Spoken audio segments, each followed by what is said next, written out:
Ito yung meal na hindi mawawala sa anumang okasyon ka-low carbs. Pero po siyempre po ginawa po natin 'tong low carb, yung mga ingredients na hindi puwede sa'tin ay inalis po natin. Ito po yung creamy caldereta po. Halika po, gawa po tayo po. Una naglagay po tayo ng butter, not margarine, tapos mag-add po tayo ng sibuyas at bawang po. Igisa lang po natin maigi po at 'wag hayaang masunog para hindi po siya mapait.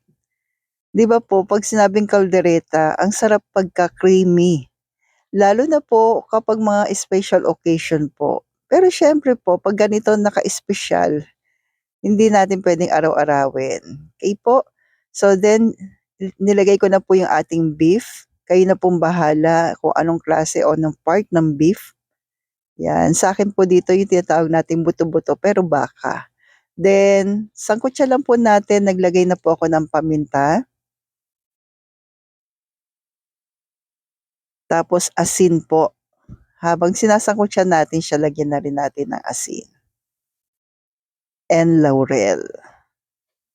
At kung umabot ka po sa part na ito, puwede po bang pa-comment kung taga saan po kayo para alam ko lang po kung saan umabot ang aking video. Salamat po. Then naglagay na tayo ng chili.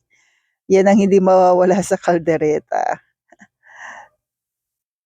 Kaldereta ano po, tsaka tomato paste. Hindi po ako naglalagay ng tomato sauce, tomato paste po.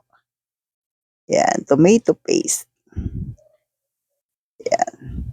Isasama natin yung tomato paste sa paggigisa para hindi po siya maasim.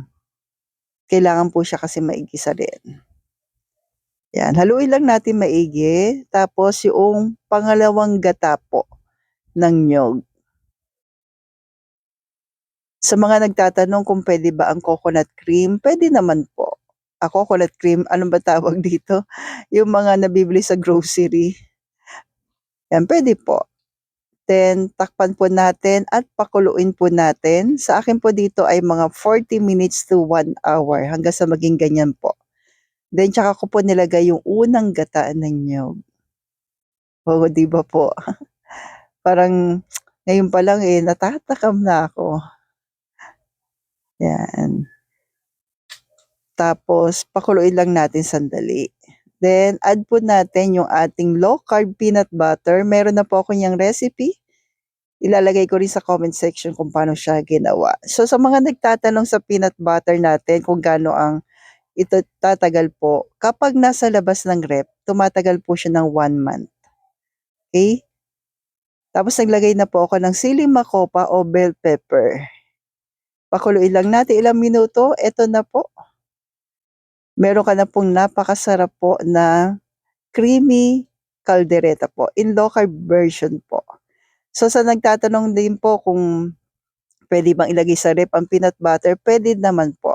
Basta 'pag nilagay niyo sa ref, 'pag ginamit niyo po, balik niyo po sa ref. So pumili na lang po kayo sa ref or sa, labas ng ref po. Then, sa nagtatanong din ng liver spread, puwede ba maglagay sa kaldereta? Puwede din naman basta i-check po lagi ang ingredients. So ito na po ang napakasarap na creamy o low carb creamy caldereta po.